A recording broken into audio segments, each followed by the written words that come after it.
नमस्कार, मैं हूं आपके साथ दीप्ति गोयल और आप देख रहे हैं ट्रू इंडिया न्यूज। आइए रुख करते हैं अब खबरों की ओर।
इंडिया की टीम इस वक्त आयुर्वेदिक विश्वविद्यालय जोधपुर में आई हुई है, जो कि 3 दिवसीय जो इनका सेमिनार जो चल रहा था, उसमें आयुर्वेद के बारे में लोगों को जागरूक करने के लिए जो सेमिनार जो आयोजित किया गया है, उनको कवर करने के लिए हम यहाँ आए हुए हैं। और हमारे यहाँ पे कई देशों के अलग अलग प्रतिनिधियों से बात हुई है, जिन्होंने आयुर्वेद को बढ़ावा दिया है। वो चाहे इंग्लैंड से हो, चाहे जापान से हो, चाहे कोई भी देश से हो, सारे देश आयुर्वेद कल्चर को फॉलो कर रहे हैं। एक लोगों का एक माइंडसेट हो गया है कि अगर एलोपैथी है, इंस्टेंट रिलीफ है, तो वो चीज शरीर में कहीं ना कहीं जाके आगे नुकसान करती है।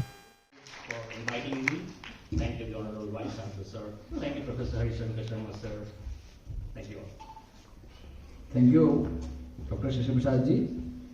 अब मैं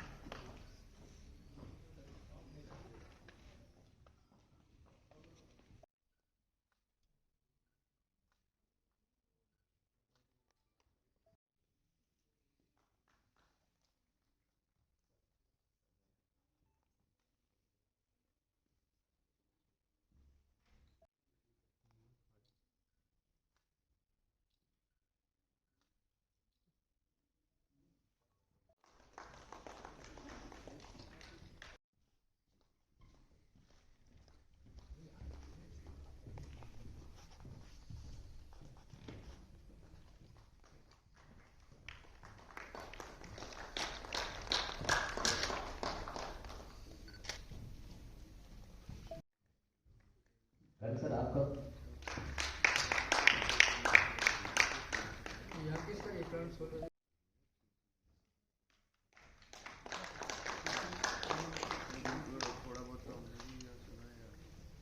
सर्टिफिकेट टू डॉक्टर यशस्वी।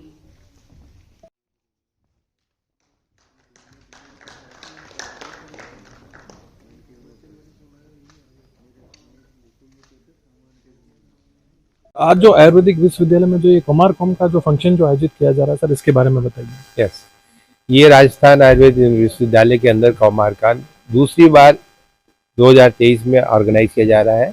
इससे पहले हमारा कुमारकांड 2019 में पहली बार ऑर्गेनाइज किया गया था। आज हम जो कोविड के काल से जब हम आगे बढ़ रहे हैं, तो हमें मैक्सिमम टाइम देख रहे हैं कि बहुत सारी नई नई बीमारियां इस समय प्रोड्यूस हो रही हैं, जो कभी नहीं होते थे वो चीज़ें आजकल हो रही हैं। अभी आप देखें तो 12 साल 13 साल के बच्चे को डायबिटीज हो जा रही है, 12 साल 13 साल के बच्चे को हार्ट अटैक हो जा रहे हैं, लोग गाड़ियों पे चल रहे हैं, उतर रहे हैं, गाड़ियों पे हार्ट अटैक हो जा रहे हैं। तो इस समय जो थोड़ी कंडीशंस हमारी जो देश की है, क्या कहें, पूरे विश्व की यही कंडीशन आ रही है।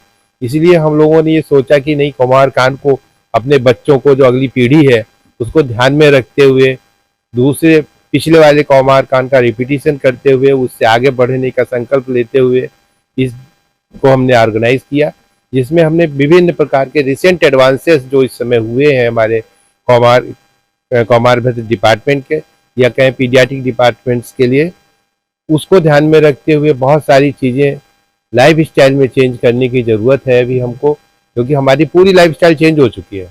आप लोगों को तो पता ही है कि आप लोगों को मैक्सिमम टाइम 12 बजे के बाद तक 2 बजे तक आप लोगों को देना पड़ता है, सोने को नहीं मिलता है हम लोगों को। हमारी 8 घंटे की नींद होनी चाहिए कम से कम।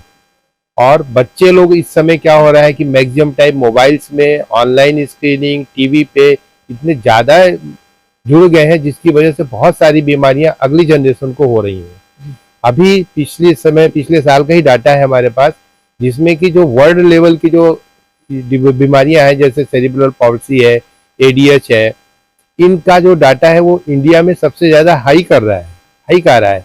बाहर का डाटा तो 1.5 का है और हमारे यहाँ 2.3, 2.4 जा रहा है।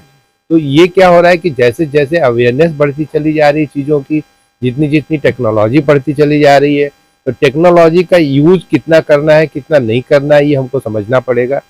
क्योंकि आपने देखा होगा कि अभी हम ध्यान कर रहे हैं कि पिछले महीने प्राइम मिनिस्टर साहब ने भी आर्टिफिशियल इंटेलिजेंस के ऊपर एक रिमार्क दिया था कि जितनी अच्छी है आर्टिफिशियल इंटेलिजेंस, ऐसा न हो कि बाद में वो हमारे ऊपर ही राज करने लगे।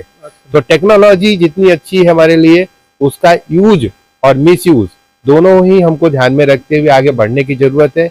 इसलिए इस कुमारकांड से ये मैसेज देना चाह रहे हैं कि हमारे जितने भी बच्चे हैं, स्पेशली यूजी के स्कॉलर्स जितने भी, पीजी के स्कॉलर्स जितने भी हैं, पीएचडी स्कॉलर्स जितने भी हैं, वो जो हमारे टीचर्स का एक्सपीरियंस है उसको ध्यान में रखते हुए आगे उस तरीके से डिजाइन बनाएं, उस तरीके से आने वाली जनरेशन के लिए काम करें, जिससे कि हम अपनी अगली आने वाली जनरेशन को स्वस्थ, समृद्ध और मानसिक रूप से विकसित कर सकें।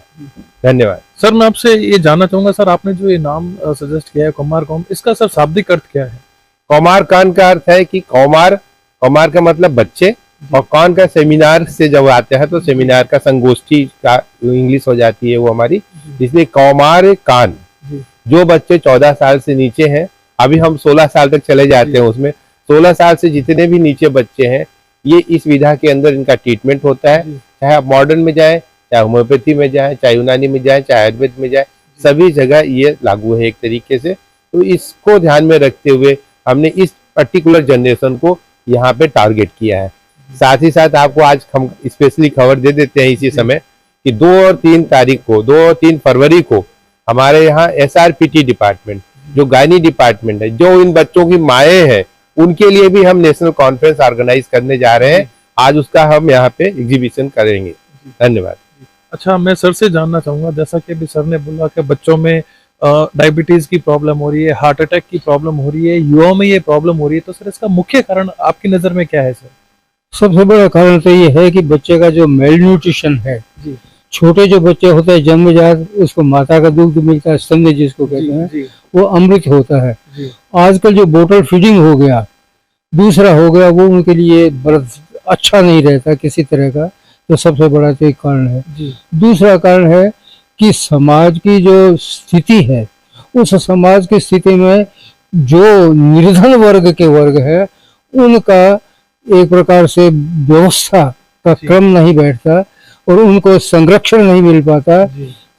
और संरक्षण नहीं मिलने का उनकी जो निर्धनता है, गरीबी है, उस निर्धनता के साथ में गरीबी होते हुए भी, और ये बचाव तभी होगा कि लाइफस्टाइल का ठीक हो, उनका खाने पीने का पोषण हो, और हमारा जो भोजन है, आरोग्यम भोजनाधीनम, जो शरीर का स्वास्थ्य है वो भोजन पर ही है। तो ये इस भोजन का सुधार होना, उसे जितना भी मिलावट आती है, उस मिलावट का कंट्रोल कैसे हो, किस तरह का हो, ये बहुत बड़ा विचार है। सर मैं एक सवाल और जानना चाहूंगा सर, कोविड के बाद सर ये जो हार्ट अटैक की प्रॉब्लम है सर, ये बहुत ज्यादा देखने को मिली है, तो सर मतलब ऐसा क्या हुआ है सर कोविड में, जिसके बाद मतलब हार्ट अटैक निरंतर बढ़ते जा रहे हैं सर? नहीं, ये एक तरह से हमारे जो मेडिकेशन है उसका भी इम्पैक्ट हो सकता है। अभी रिसर्च चल रही है इस पे, अभी कंक्लूडिंग डाटा नहीं आया है, लेकिन हमारा ये मानना है कि जो हमारी फिजिकल एक्सरसाइज है वो खत्म होने के कारण भी हमें इसको मान रहे हैं, क्योंकि लाइफ स्टाइल डिसऑर्डर बहुत चेंज हो गया है। आज आप देखिए लाइफ स्टाइल में हम प्रॉपरली ना तो खाते हैं, ना तो हरी भरी एंड करी का जो कंसेप्ट था फॉरेन में, वो हमारे यहाँ आ गया है। हम लोग खाने के साथ साथ फिजिकल एक्सरसाइज करते थे, खेलते थे, पूरे 4-10 लोग 20 लोग मिलके हंगामा करते थे, लड़ाई करते, कुछ भी करें, लेकिन वो फिजिकल एक्सरसाइज करते थे। आजकल बच्चा केवल घर में रहता है, और घर में रहने की वजह से उसकी फिजिकल एक्सरसाइज होती नहीं है। हम अपने बच्चों को ही देखते हैं, हम उसको आधे घंटे रोज एक्सरसाइज कराते हैं, लेकिन जब वो खेलता है तो एक्सरसाइज की जरूरत नहीं पड़ती है। लेकिन वो कंसेप्ट खत्म हो गया हमारे यहाँ। सोशल लाइफ हमको वापस बच्चों की लानी पड़ेगी कि बच्चे आपस में मिल के खेलें, आपस में मिल के बातों को शेयर करें।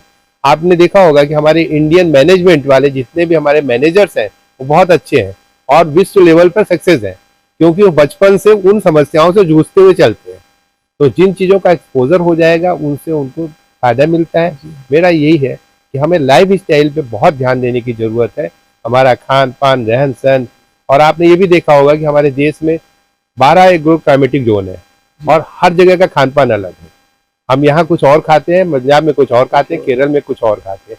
वो वहाँ के रीजनल और सीजनल के हिसाब से उसका खान पान बना है। अगर हम उसको प्रचार प्रसार में रखें और हम उसका प्रचलन में रखें तो हमें लगता है इन चीज़ों पे हम कमबैक मतलब बहुत आसानी से विजय पा सकते हैं। आयुर्वेदिक विश्वविद्यालय से ट्रू इंडिया के लिए मैं रंजन भैया। हाँ पंडित जी, आप बताइए, आयुर्वेद का जो आज ये सेमिनार जो आयोजित किया जा रहा है, इसके बारे में आपकी क्या राय है? आयुर्वेद से ही संसार के अंदर सारी जो कुछ भी शारीरिक प्रतिष्ठा है, शरीर की शक्ति है, आयुर्वेद ही है। और इस आयुर्वेद को बढ़ाने के लिए हमारे माननीय प्रधानमंत्री नरेंद्र मोदी जी ने जितना काम किया है बहुत कम है और बढ़ाना है। सारे संसार में आज नरेंद्र मोदी जी का काम आयुर्वेद के लिए आदर्श बन रहा है। इसलिए ऐसे मौके पर मैं उनको भूल नहीं सकता। जिस तरह से आज हमारे प्रधानमंत्री महोदय ने और अपने उनके सबका ग्रुप पूरा, इस पूरे ग्रुप ने उस सबको धन्यवाद देता हूँ।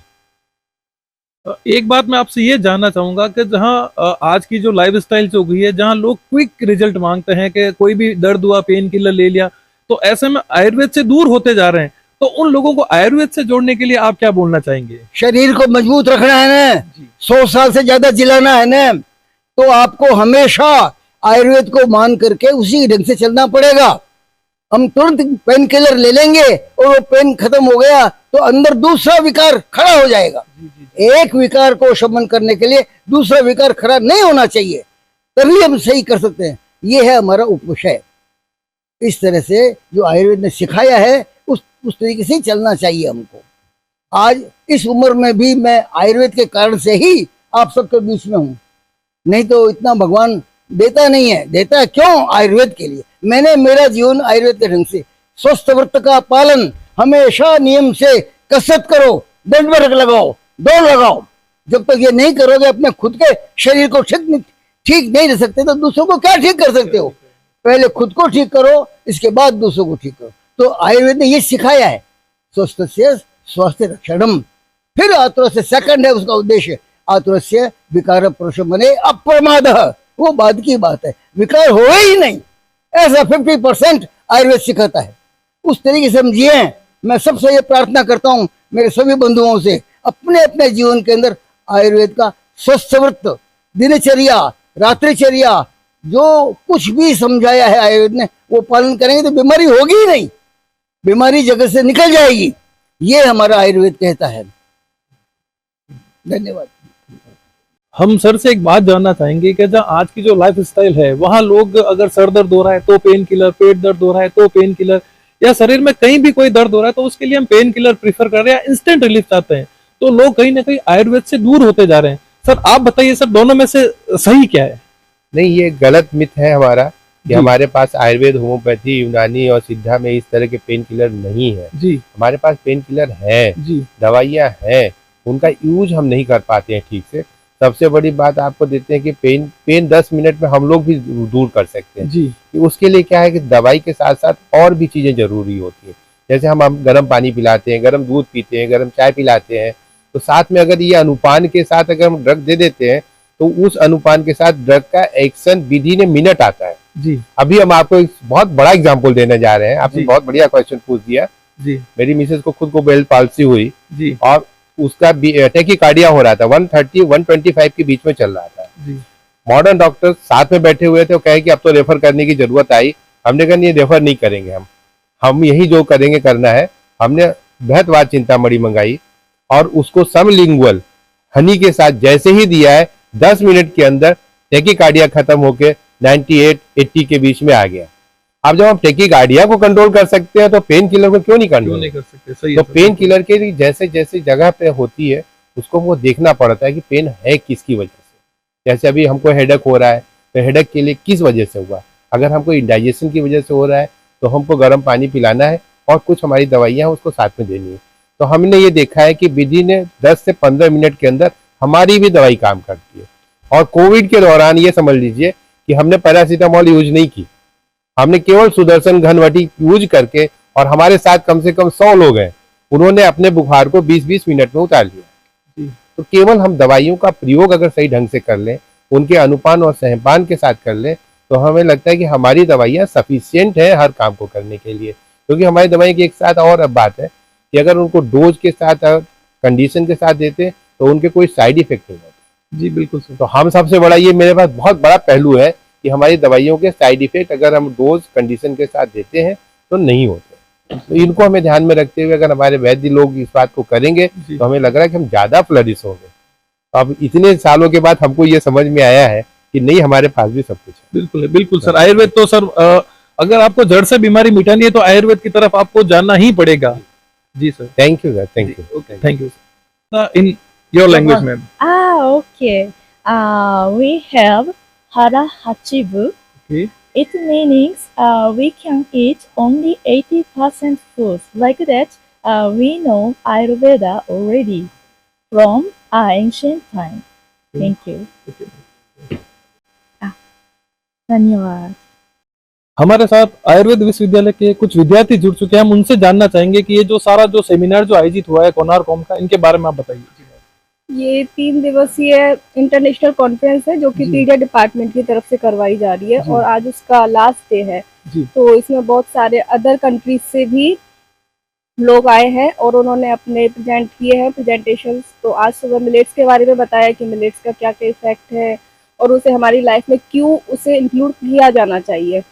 और क्योंकि आजकल की जो डाइट चल रही है उसके बहुत सारे साइड इफेक्ट्स होते हैं, लोगों को एलर्जी, फूड एलर्जी हो रही है। तो मिलेट्स के बारे में बहुत कुछ बताया था और एक बिजनेस के बारे में भी एक प्रेजेंटेशन हुआ था जो कि मारवाड़ कैटलिस्ट करके है, आपको गूगल पे भी मिल जाएगी। तो कि यदि आपके मन में कुछ आइडियाज होते हैं तो उनका वैलिडेशन करवाना चाहिए क्यों, और वो वैलिडेट है तो आपको कहाँ से स्टार्टअप करना चाहिए, तो उन सब के बारे में आज मैम आप बताइए आयुर्वेद क्यों जरूरी है मैम स्वास्थ्य के लिए? स्वास्थ्य के लिए क्योंकि आयुर्वेद में 2 पहलुओं पे ज्यादातर जोर दिया जाता है कि जो स्वस्थ व्यक्ति है उसका स्वास्थ्य जो है वो बना रहे और जो रोगी है उसके रोग को भगाया जाए। तो काफी प्रेजेंटेशंस ऐसे भी थे जिसमें इन सारे पहलुओं को भी आवृत किया गया था, तो इनके बारे में भी काफी कुछ जानने को मिला और बहुत अच्छे से मैनेजमेंट भी सब कुछ हुआ है। और जिस हिसाब से आज इसका जैसे कि लास्ट डे है तो इन 3 दिनों में काफी कुछ अच्छी चीजें भी सीखी है और भी ऐसे सेमिनार्स होते रहेंगे जो आयुर्वेद को बढ़ा दे और आयुर्वेद का ज्ञान जो है वो आम जनता तक भी पहुंचाया जा सके। मैम आपसे जानना चाहेंगे आयुर्वेद या एलोपैथ में, दोनों में बहुत फर्क होता है। एलोपैथ इंस्टेंट रिजल्ट देता है, आयुर्वेद थोड़ा सा स्लो है, बट आपकी नजर में दोनों में से बढ़िया क्या है? हमारी नज़र में तो आयुर्वेद ही सबसे बढ़िया है। एलोपैथ अपनी जगह पे बेस्ट है और आयुर्वेद अपनी जगह पर बेस्ट है, लेकिन जो पुराने तरीके से चलता आ रहा है वो कितना बेस्ट है और क्यों है ये लोगों को अब पता नहीं है, वो पीछे छूट चुका है। तो उसको आगे बढ़ाना अभी बहुत ज़रूरी है। जो जड़ से मूल से ख़त्म किया जाता है रोगों को वो आयुर्वेद में अभी भी है और वो उस पैथी को जो भूल चुके हैं वो वापस जरा जरूरी है, अपनाना जरूरी है। बोला गया कई बार कि जहाँ एलोपैथ में जहाँ डॉक्टर हाथ खड़े कर देते हैं कि भाई इसका इलाज नहीं है, वहाँ आयुर्वेद उसका इलाज 100% करने की गारंटी देता है। तो कोई ना कोई लोगों को इसके बारे में सोचना पड़ेगा कि भाई एलोपैथ एक इंस्टेंट रिलीफ के लिए ठीक है, लेकिन अगर लॉन्ग टर्म अगर आपको रिजल्ट चाहिए तो आपको आयुर्वेद की तरफ जाना ही पड़ेगा।